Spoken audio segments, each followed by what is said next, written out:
wabarakatuh. Para rawuh ingkang kula tresnani lan kanca-kanca sedaya ingkang kula tresnani.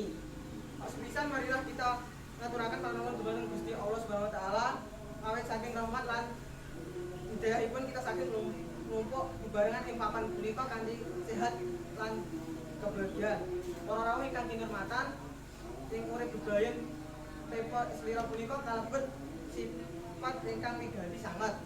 Tepa slira ateges bisa ngrasakake lan ngemut perasaan wong liya. Yen kita duwe sifat tepa slira mesti bakal adoh saka padu lan salah paham. Urip bebayan bakal rukun, tentrem lan ayem.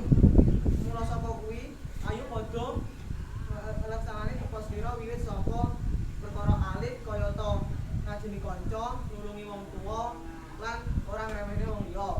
Mugi kanthi tepa slira masyarakat kita dados luwih rukun lan tentrem. Mekaten pindah ingkang kula aturaken mugi-mugi migunani tumrap kita sedaya. Cekap semanten. Wassalamualaikum warahmatullahi wabarakatuh.